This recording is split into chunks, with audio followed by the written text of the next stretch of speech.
pagi hari ini. Terima kasih atas kasih setia Tuhan yang luar biasa di dalam diri kami. Terima kasih atas pengorbanan-Mu di kayu salib. Terima kasih untuk jalan salib yang telah Engkau lalui, di mana semua penderitaan yang Tuhan rasakan adalah penderitaan kami. Sebagai umat yang berdosa, sebagai manusia yang berdosa yang jauh dari Allah, yang telah dikenai oleh murka Allah, tetapi Engkau menggantikannya dan Engkau memperdamaikannya bersama. Terima kasih Tuhan untuk suatu hal yang luar biasa yang boleh terjadi di dalam diri kami dan dalam secara umat manusia. Terima kasih Bapa. Berikan roh-Mu supaya kami boleh mengerti perkara-perkara surgawi. Berikan hikmat-Mu supaya kami boleh mempraktikkannya menjadi kebenaran dalam hati kami. Dan kami boleh membagikannya kepada mereka yang belum mendengar dan belum mengetahui karunia keselamatan dan karunia pembebasan dari perbudakan dosa. Terima kasih Tuhan, di dalam nama Anakmu yang kudus Tuhan kami Yesus Kristus, kami sudah berdoa. Haleluya. Amin. Baik, selamat pagi Bapak dan Ibu. Tuhan Yesus memberkati kita semua dan biarlah hari ini boleh menjadi hari yang penuh dengan sukacita, hari yang penuh dengan damai sejahtera bagi kita semua. Mohon maaf untuk jaringan yang kurang bagus pagi hari ini, tetapi biarlah ini bisa menjadi kiranya bisa menjadi pengingat, pembanding, dan motivasi di dalam hidup kita. Ya. Hari ini kita sesuai dengan tema bahwa kasih karunia dan keselamatan dari Tuhan melalui kematian dan kebangkitannya itu adalah suatu hal yang sangat mengagumkan dan sangat luar biasa, sangat dahsyat di dalam hidup manusia. Tetapi sebelumnya saya akan membacakan satu kebenaran firman Tuhan yang saya ambil dari Efesus pasal yang kedua, ayat 4, 5, 6, dan 7. Demikian firman Tuhan. Tetapi Allah yang kaya dengan rahmat, sekali lagi Efesus 2 ayat 4-7, tetapi Allah yang kaya dengan rahmat, oleh karena kasih-Nya yang besar yang dilimpahkannya kepada kita, telah menghidupkan kita bersama-sama dengan Kristus, sekalipun kita telah mati oleh kesalahan-kesalahan kita. Oleh kasih karunia kamu diselamatkan.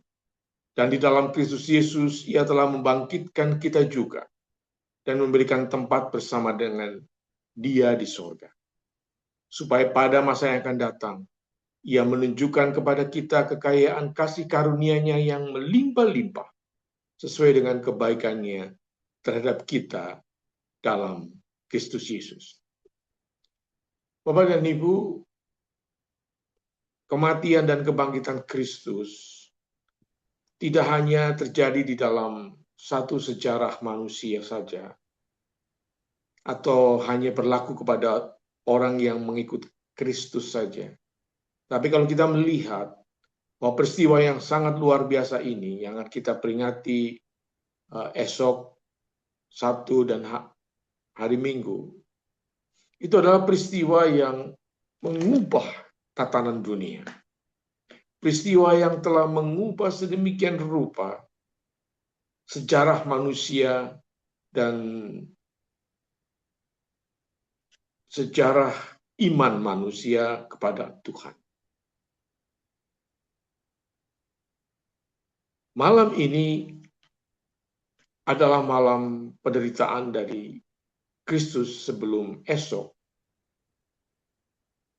Dia mengalami penderitaan yang luar biasa. Hari ini, 2000 tahun yang lalu,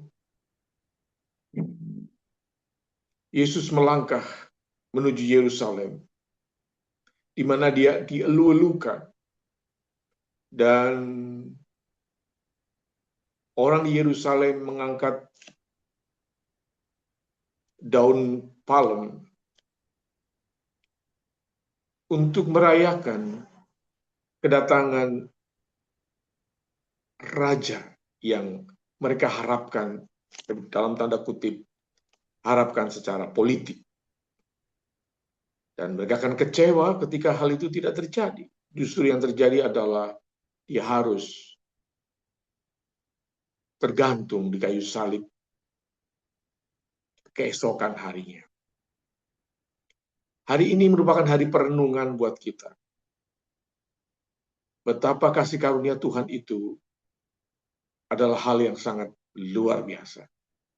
Kalau kita membaca dalam surat Efesus ini, surat yang ditulis dari penjara untuk jemaat Tuhan di Efesus, Rasul Paulus mengingatkan kepada jemaat Efesus dan kepada kita semua tentang privilege, tentang bagaimana dampak kematian dan kebangkitan Kristus bagi kita. Yang pertama adalah, kalau kita melihat di dalam Efesus, bahwa di balik semuanya itu hanya karena kasihnya yang sangat besar. Jadi motivasi kematian dan kebangkitan Kristus yang terutama adalah dengan kasihnya yang megale, yang besar, dan tidak ada motivasi lain, dan tidak mungkin ada motivasi lain yang sedemikian luar biasanya yang mampu menggerakkan Allah sendiri selain kasihnya yang besar, tapi juga kasihnya yang adil, di mana tuntutan untuk hidup sesuai dengan panggilan itu juga sama kencangnya dengan kasihnya. Ayat 4 dikatakan bahwa Allah yang kaya dengan rahmat, dengan dalam bahasa ini dikatakan full of mercy,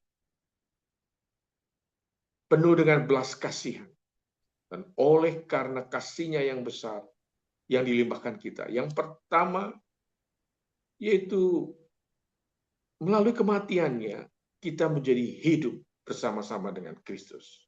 Ayat yang kelima. Telah menghidupkan kita bersama-sama dengan Kristus, sekalipun kita telah mati oleh kesalahan-kesalahan kita. Ini membuka dimensi baru, bahwa di balik kematian ada jalan keluar. Banyak manusia berangan-angan mencoba untuk hidup terus-menerus dengan berbagai macam motivasi, terutama para penguasa ingin bertakhta terus, para pejabat ingin ada di tempat yang sama secara terus-menerus, karena dia menikmati berbagai fasilitas yang ada dan dia ingin mempertahankan itu. Kita tentu tidak heran jika ada seorang presiden, seorang raja ingin berkuasa secara terus-menerus. Karena dia berada di dalam posisi yang tinggi di dalam kebudayaan, di dalam tatanan manusia. Tetapi kematian tetap menjadi hal yang tidak bisa dihindarkan. Kematian menjadi satu keniscayaan, satu kepastian bahwa siapapun yang hidup di dalam dunia pasti akan mati. Tetapi oleh karena kasih karunia Kristus, kematian menjadi hal yang relatif, Bapak dan. Kematian menjadi hal yang tidak lagi menakutkan. Kematian bukan lagi sebuah ancaman. Kematian bukan lagi sebuah batas. Kematian bukan sebuah lagi penjara yang akan membatasi, akan menghentikan semuanya. Tidak. Justru di dalam Kristus dengan kematiannya ini, kita hidup bersama dengan Kristus. Ini adalah suatu perubahan dimensi, di mana kita yang oleh karena dosa telah kehilangan kemuliaan Allah, hidup secara temporer, dan hidup dengan tujuan untuk dihukum, maka dalam Kristus kita mengalami kemerdekaan. Kita mengalami satu kasih karunia, yaitu hidup di dalam kekekalan. Bukan kekekalan di dalam hukuman, tetapi kekekalan di dalam kehidupan. Ini adalah satu hal yang luar biasa yang perlu kita bagikan dan kita perlu sharingkan kepada siapapun di dalam dunia ini, dimanapun mereka berada. Kita perlu membagikan ini, bahwa di dalam hidup ini ada pengharapan. Di dalam hidup ini ada kehidupan yang tidak bisa diabaikan begitu saja. Dan di dalam dunia ini ada satu jalan keluar, bahwa kita akan hidup bersama-sama dengan Kristus. Kalau kita melihat satu pertanyaan, saya pernah ditanya oleh murid saya kelas 6 SD, dan dia bertanya kepada saya, kapan Tuhan itu ada? Wah, pertanyaan yang cukup sulit dilontarkan oleh anak-anak yang masih kecil. Dan kemudian kami berdiskusi tentang Tuhan, dan saya katakan kepada dia bahwa Tuhan ada dari dulu, sekarang, dan selama-lamanya. Tuhan tidak dialah yang awal dan akhir. Artinya dialah yang memegang segala kendali segala sesuatu. Karena dia pencipta segala sesuatu. Dia menciptakan semua apa yang ada di dalam dunia ini, di dalam bumi ini, di dalam alam semesta, di dalam tatanan tata surya. Dia ada di antara galaksi-galaksi, Bima Sakti, Andromeda, dan semua galaksi yang ada dalam dunia ini. Dia bertakhta di situ dan dia yang menciptakan. Dan diskusi kami menjadi cukup hangat oleh karena satu anak ini dengan sangat kritis bahwa bagaimana mungkin, dia menanyakan, kita ini manusia yang sangat kecil, yang hanya hidup di dalam dunia ini, mampu atau dimungkinkan untuk hidup bersama-sama dengan Kristus yang maha dahsyat, yang maha luar biasa, yang omnipotens, yang betul-betul menguasai segala hal. Dan saya katakan kepada dia bahwa hanya kasih-Nya saja yang mampu melakukan hal itu. Dan kasih-Nya dikatakan kasih yang megale, kasih yang besar, kasih yang besar. Itu yang pertama yang kita bisa pahami, Bapak Ibu, bahwa kematian dan kebangkitan Kristus mengapa menjadi sangat luar biasa, karena mampu menghancurkan pembatas kematian itu. Dikatakan bahwa ayat 4, ayat 5, sekalipun kita telah mati oleh kesalahan-kesalahan kita, kita telah dihidupkan bersama-sama dengan Kristus. Ya, kematian disingkirkan dan kehidupan itu datang. Berita yang sangat baik ini tentunya tidak serta-merta diterima oleh dunia. berita yang luar biasa ini seringkali justru dicoba untuk digagalkan, dicoba untuk dibatalkan, diusahakan untuk tidak didengar oleh mereka yang hidup di dalam kegelapan. Itulah sebabnya mengapa penginjilan menemui banyak sekali hambatan, menemui banyak sekali rintangan-rintangan untuk mereka, sehingga banyak sekali hamba-hamba Tuhan yang hanya melayani untuk kalangannya sendiri, bukan untuk membagikan kepada mereka yang sama sekali belum mendengar. Dan ini menjadi PR buat kita, menjadi tanggung jawab buat kita, bahwa pelayanan kita bukan untuk kalangan kita sendiri, tetapi terutama untuk mereka yang belum mendengar. Di Indonesia yang belum mendengar masih jutaan. Tadi kita melihat dari dari sensus penduduk aja, ya, dari 280 juta, berapa yang sudah mendengar ini. Dan mengapa justru fokus pelayanan kita tidak ke mereka? Karena ini pelayanan yang sangat relevan. Mereka perlu tahu bahwa ada berita, ada jalan keluar dari kematian. Mereka tidak perlu lagi bersusah payah untuk mencari perkenanan Allah melalui amal, melalui ibadah. Karena hanya dengan kasih karunia mereka bisa diselamatkan.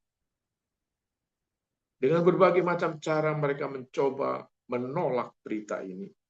Dengan berbagai macam cara mereka mencoba menghalangi berita ini. Karena berita ini sebenarnya adalah berita yang sangat luar biasa, yang perlu dibagikan kepada mereka. Bahwa mereka bisa hidup bersama-sama dengan Allah. Dan itu hanya bisa dilakukan dengan menerima kasih karunia yang datang dari Tuhan. Karena begitu besar kasih Allah akan dunia ini, barang siapa yang percaya tidak binasa, melainkan beroleh hidup yang kekal. Yang pertama yang kita bisa pelajari, ya, kita bisa menikmati mengapa kematian dan kebangkitan Kristus adalah peristiwa yang besar, karena kita dijadikan hidup bersama-sama dengan Kristus, hidup bersama-sama dengan Tuhan, hidup bersama-sama dengan Allah, dan hidup bersama di dalam kekekalan. Ya. Itu kata yang pertama di dalam ayat 4 sampai ayat 7 ini yang menggunakan kata bersama-sama. Kemudian kata yang kedua, ayat yang ke-6, yaitu di dalam Kristus Yesus, Ia telah membangkitkan kita juga. Artinya, kalau dalam bahasa asli, menggunakan kata sama-sama juga. Jadi, Ia telah membangkitkan kita bersama-sama dengan Dia. Jadi, kita dibangkitkan bersama-sama dengan Dia. Dan makanya dalam pengakuan iman rasuli, jelas sekali dikatakan bahwa aku percaya akan kebangkitan daging, kebangkitan tubuh. Bapak dan Ibu, ini adalah satu harapan yang luar biasa. Bahwa karena kebangkitannya, maka kita suatu saat akan dibangkitkan lagi. Dan ini menjadi iman pengharapan yang luar biasa. Semakin kesini, semakin saya berumur, ya Bapak dan Ibu, saya merasakan bahwa banyak sekali tugas-tugas yang seharusnya saya lakukan, tetapi sudah saya lakukan dan belum selesai hingga hari ini. Karena keterbatasan, karena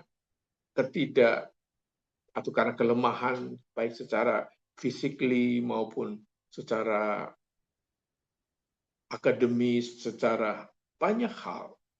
Ya, apa yang Tuhan mau di dalam kehidupan ini, yang saya mau lakukan, Tuhan mau saya lakukan, tidak bisa berjalan dengan sempurna. Tetapi dengan harapan ini, bahwa nanti saya akan dibangkitkan bersama-sama dengan Kristus, maka ada kesempatan lagi buat saya untuk melayani Dia dengan lebih baik, dengan lebih sungguh, dengan lebih berarti dan lebih totalitas di dalam melayani kelak. Dan harapan saya bisa melayani Tuhan di dalam kekekalan dengan sempurna oleh karena kasih karunia. Banyak harapan manusia yang seolah-olah ingin dibangkitkan lagi. Salah satu yang populer adalah konsep tentang reinkarnasi.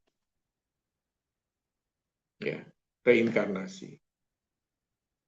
Kristus bukan reinkarnasi, ya, tapi Dia adalah inkarnasi dari kata Latin encarne, atau dalam terjemahan dikatakan menjadi daging. Yohanes 1 ayat 14, Dia menjadi manusia, encarne. Konsep reinkarnasi itu dimunculkan oleh karena manusia memiliki satu pergumulan bahwa dia ingin dilahirkan lagi dan dia ingin menjadi lebih sempurna dari apa yang ada. Sehingga dia menciptakan konsep reinkarnasi. Karena beranggapan bahwa penderitaan ini adalah karena kesalahan. Mereka tidak tahu bahwa penderitaan manusia terjadi oleh karena pemberontakan manusia dimulai sejak Adam dan Hawa. Maka sejak saat itu penderitaan tidak dapat dipisahkan oleh manusia. Hanya melalui Yesus Kristus inilah penderitaan ini menjadi berhenti, penderitaan ini menjadi ada harapan kembali, karena kita, siapa yang percaya di dalam Kristus Yesus, bahwa kita dibangkitkan bersama-sama dengan Dia. Rasul Paulus mengingatkan kepada jemaat di Korintus bahwa kalau Yesus tidak bangkit, maka iman kita adalah iman yang sia-sia. Kalau Kristus tidak bangkit, maka kita akan berkutat dengan amal dan ibadah. Kita berkutat dengan usaha manusia untuk mencari Allah. Kita berkutat dengan segala upaya dari manusia untuk berkenan kepada Allah. Dan kita tahu bahwa semuanya itu adalah sia-sia. Semuanya itu sama sekali tidak mendatangkan hal-hal kebaikan. Dan inilah yang harus kita bagikan kepada kepada mereka yang belum memahami bahwa kebangkitan Kristus itulah yang memberikan satu pengharapan. Karena jika kita hidup bersama-sama, maka kita juga harus dibangkitkan. Mengapa kita harus dibangkitkan? Kalau kita melihat di dalam catatan firman Tuhan, bahwa kebangkitan ini merupakan hal yang luar biasa, Bapak dan Ibu. Karena melalui kebangkitan ini kita belajar bahwa ada kemenangan atas kematian. Bahwa Yesus telah mati dan Dia mengalahkan dosa, hukuman dosa, dan mengalahkan kematian itu. Dan Dia menjamin, ya, bahwa Yesus bukan hanya tokoh sejarah saja yang pernah hidup di dalam dunia ini, yang tentu saja banyak disangkal oleh mereka yang tidak menyukai, tetapi dia adalah juru selamat yang hidup. Mengapa banyak sekali serangan-serangan terhadap kekristenan? Karena mereka, di balik semuanya itu, mereka tidak menyukai adanya kehidupan. Mereka iri melihat kita hidup. Mereka iri kita ini dibangkitkan bersama-sama dengan Kristus. Mereka iri hati kita hidup bersama-sama dengan Kristus. Mereka iri hati. Mereka merasa bahwa mereka mampu menikmati, mampu mengalami seperti apa yang dialami oleh, apa yang diberikan, dikaruniakan kepada orang Kristen dengan usaha mereka sendiri. Dan ini sangat jelas bahwa kebangkitan Kristus meyakinkan kepada kita bahwa tidak ada kuasa lain yang dapat mengalahkan kematian dan dosa selain kuasa dari Bapa di sorga melalui kebangkitan Kristus. Beberapa hari yang lalu saya bertemu dengan seseorang yang memiliki latar belakang kejawen. Ya. Dia sudah belajar banyak tentang Yesus. Ciri-ciri khas kejawen itu belajar banyak tentang agama-agama. Tetapi dia tetap memiliki masalah. Bahwa dia sering dihantui oleh seseorang yang memiliki kesaktian menurut dia, kesaktian yang lebih tinggi dari dia, dan dia sering diganggu dan diserang dengan bermacam-macam hal, terutama menyiksa tubuhnya, sehingga dia tidak dapat bekerja dengan baik, dan selama 18 tahun, dia tersiksa dengan hal itu. Dia bertanya kepada kami, bagaimana cara melepaskan penderitaan ini? Dan dia mencoba untuk berobat ke sana ke sini, berguru ke sana ke sini dengan caranya dia. Dia mencoba mengendalikan, dia mencoba mengalahkan orang atau pribadi yang membuat dia seperti itu, karena dia yakin bahwa penyakitnya itu disebabkan oleh seseorang yang tidak menyukai dia dan mengirim guna-guna supaya dia tersiksa. Dia bertanya kepada kami, bagaimana cara bisa lepas dari sini? Dan melalui hikmat Roh Kudus, saya tidak bercerita tentang Yesus, karena dia juga sudah tahu banyak tentang Yesus. Bahkan dia juga pergi ke gereja, dia datang ke pendeta untuk minta didoakan agar penyakitnya terlepas. Tetapi dia tetap dalam keadaan. Akhirnya melalui hikmat dengan Roh Kudus, saya katakan kepada dia bahwa kamu harus memiliki roh yang lebih besar daripada roh yang dimiliki oleh musuhmu. Karena dia orang kejawen, saya katakan kepada dia, kamu harus memiliki roh suci. Wah, dia terkaget. Bagaimana mungkin saya bisa memiliki roh suci itu?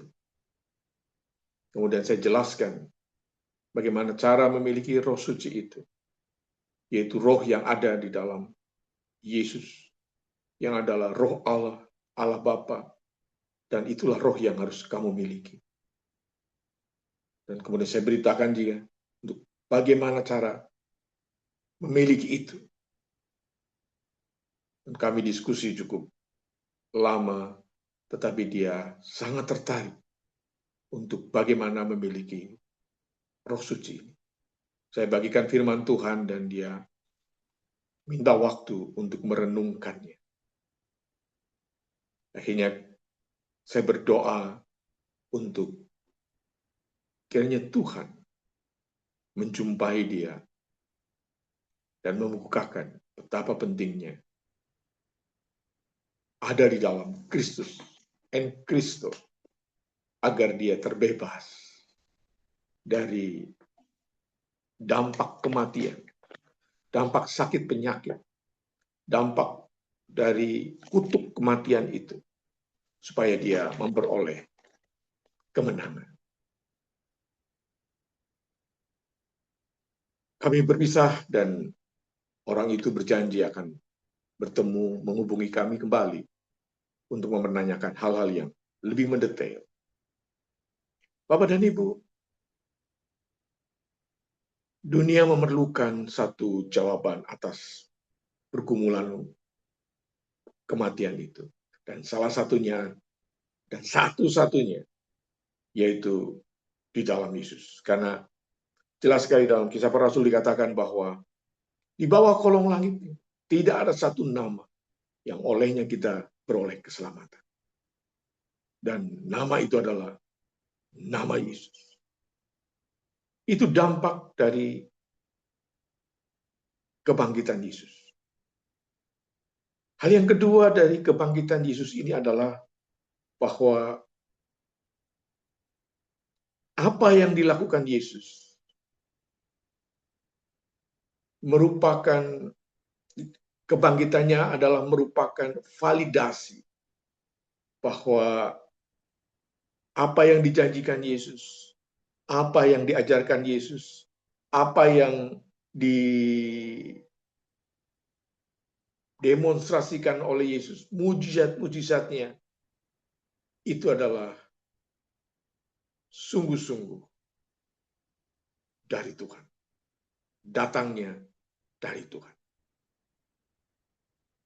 Jadi ketika ada ajaran-ajaran yang mencoba melemahkan tentang ketuhanan Yesus, dia yang mencoba menghina Yesus, dia yang mencoba untuk menyerang Yesus yang hanya menekankan kepada sisi kematiannya, atau yang hanya menekankan bahwa Yesus Tuhan itu tidak beranak dan Tuhan itu tidak beranak dan tidak memperanakan, lam yalid walam yulad.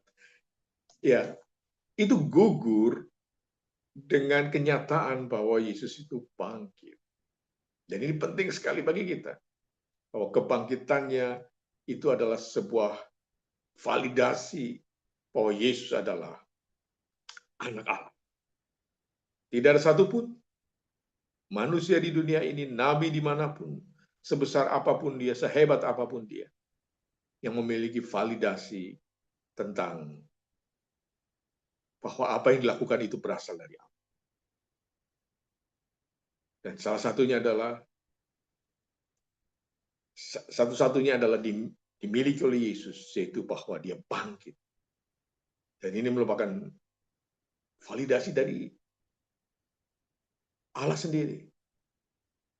Dan juga kebangkitannya ini bukan hanya validasi tentang kealahannya, tetapi juga seperti yang saya sampaikan tadi, bahwa ada jaminan dan pengharapan bahwa kebangkitannya merupakan seperti sebuah down payment lah, seperti down payment ya Bapak dan Ibu, bahwa setiap orang yang percaya akan mengalami kebangkitan di masa depan. Ya, jadi kebangkitan Kristus ini adalah seperti contoh. Seperti kami tinggal di perumahan, ada sebuah rumah yang selalu diperlihatkan kepada para pembeli bahwa ini rumah contoh.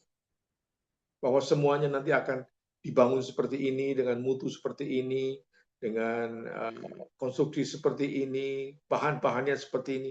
Itu rumah contoh. Namun, walaupun kenyataannya yang dibangun itu mutunya berkurang, ya, tapi paling tidak para calon pembeli ini memiliki gambaran.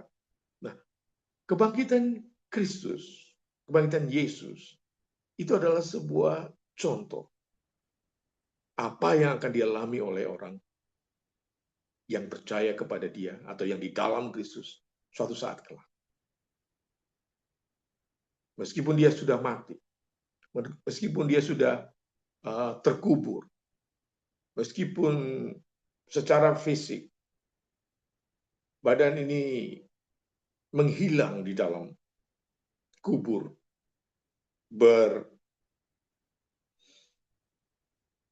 menjadi lapuk dan menjadi hancur oleh karena proses alami, tetapi suatu saat ini akan dibangkitkan. Dan berikutnya adalah mengapa kebangkitan itu menjadi peristiwa yang luar biasa, karena kebangkitan menjanjikan hidup yang baru. Ada kehidupan yang baru, ada kehidupan yang luar biasa yang dimiliki oleh mereka yang ada di dalam Kristus. Nah, lantas bagaimana kematian dan kebangkitan Kristus ini, kematian dan kebangkitan ini berdampak bagi kita? Yang pertama adalah kematian dan kebangkitan ini menjadi alat bahwa musuh utama telah dikalahkan. Dosa bukan hanya diampuni di dalam kematian, tetapi dihidupkan bersama-sama kembali. Ya, Efesus tadi mengatakan bahwa kita hidup bersama-sama, kita dibangkitkan bersama-sama, dan nanti kita akan lihat bahwa kita akan duduk bersama-sama dengan Kristus. Kemudian yang kedua, yang pertama tadi, kita mengalahkan musuh yang utama, yaitu kematian, di mana kematian itu adalah hasil kutukan di dalam Eden dan kemudian menghancurkan semua hal yang ada dalam dunia ini. Tetapi kematian dan kebangkitannya ini menawarkan pengharapan dan pembaharuan hidup. Yang kedua yang kita bisa pelajari dari dampak kematian dan kebangkitan ini adalah bahwa manusia dan Allah tidak lagi terpisah. Manusia dan Allah tidak lagi berjauhan satu sama lain, tetapi bukan lagi transenden, tetapi menjadi imanen. Tidak ada lagi batas antara Allah dan manusia. Kita kembali lagi ke ayat firman Tuhan. Ya. Di ayat ke-6 dikatakan bahwa dan memberikan tempat bersama-sama dengan Dia di sorga. Atau dengan kata lain, dalam bahasa yang asli dikatakan bahwa akan duduk bersama-sama dengan Dia di sorga. Jadi kita akan hidup, kemudian kita akan bangkit, dan kita akan duduk bersama-sama dengan Dia.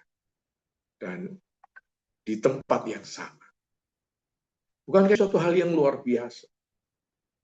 Kita yang dahulu dimurkai oleh Allah. Kalau kita membaca ayat yang sebelumnya, Bapak dan Ibu, di dalam Efesus pasal yang kedua, bahwa kita adalah orang-orang durhaka, ya, kita adalah orang yang mati. Ayat yang pertama, kamu dulu sudah mati karena pelanggaran dosa-dosamu. Kemudian yang kedua, kamu hidup di dalam dosa-dosa itu, dan kerjaan kita mentaati roh-roh yang ada di langit ini, penguasa kerajaan Allah. Kemudian ayat 3 dikatakan bahwa kita hidup di dalam hawa nafsu, menuruti kehendak daging dan pikiran yang jahat. Kemudian pada dasarnya kami adalah orang yang harus dimurkai. Tetapi, wah luar biasa ya. Tetapi itu kata yang sangat memberikan penghiburan bagi kita. Ya memang kita dulu sudah mati karena pelanggaran kita. Kita harus dihukum, kita dimurkai oleh Allah. Kita tidak mungkin mendekat Allah dengan segala usaha kita, tidak mungkin. Tidak mungkin. Ya. Kita tidak mungkin membersihkan noda-noda secara sendiri karena dosa ini. Karena dosa ini. Jadi di dalam penginjilan itu kan selalu dikatakan begini. Mengapa mereka menolak juru selamat? Karena dosa yang dialami, yang dikerjakan oleh manusia, ya manusialah yang bertanggung jawab dengan dosa itu. Tapi masalahnya, dosa itu begitu besarnya dampaknya. Sehingga manusia tidak mungkin ya, membersihkan dirinya sendiri untuk menghapus, untuk menebus dosanya sendiri. Tidak mungkin. Ya, seperti Paulus menggunakan perumpamaan seperti budak. Ya. Seorang budak tidak mungkin menebus dirinya sendiri karena tidak ada aturan. Karena budak totali dikuasai oleh tuannya. Penguasa kerajaan angkasa ini menguasai kita dahulu dan kita tidak mungkin terlepas kecuali kita dilepaskan oleh pihak lain. Dalam hal ini adalah Kristus. Tetapi Allah yang kaya rahmat oleh karena kasih-Nya yang besar. Supaya apa? Nah, ini ayat terakhir Bapak dan Ibu ya. Ayat terakhir. Supaya apa? Supaya pada masa yang akan datang Ia menunjukkan kepada kita kekayaan kasih karunia yang melimpah-limpah sesuai dengan kebaikannya terhadap kita di dalam Kristus Yesus. Kapan itu masa yang akan datang? Suatu saat kelak. Ketika kita sudah dibangkitkan. Ketika kita sudah duduk bersama-sama dengan di surga, kita akan memahami, kita akan melihat betapa kayanya kasih karunia itu yang melimpah-limpah dan kebaikan Tuhan kepada kita di dalam Yesus. Meskipun kita telah melihat kebangkitan Kristus, jangan lupa bahwa itu adalah down payment. Salah satu contoh, salah satu suatu bentuk down payment yang akan dialami oleh setiap orang yang di dalam Kristus. Tetap bersemangat pagi ini, Bapak dan Ibu, bahwa ada harapan dan segala masalah akan selesai pada waktunya. Dan tetap bersemangat, tetap semangat untuk membagikan kabar baik ini. Karena kita akan bersama-sama dengan Allah kelak di sorga. Haleluya. Amin. Mari kita berdoa. Terpujilah Engkau Allah kami yang hidup. Terima kasih atas kebenaran firman-Mu yang luar biasa. Terima kasih atas kebenaran yang datang daripada Tuhan. Dan hari ini kami sudah belajar tentang betapa luar biasanya, betapa hebatnya kematian dan kebangkitan Kristus bagi kami dan bagi dunia ini. Terima kasih Tuhan, berkati kami semua di dalam nama Anakmu yang kudus, Tuhan kami Yesus Kristus. Kami sudah berdoa. Haleluya. Amin. Silakan Pak Raffles.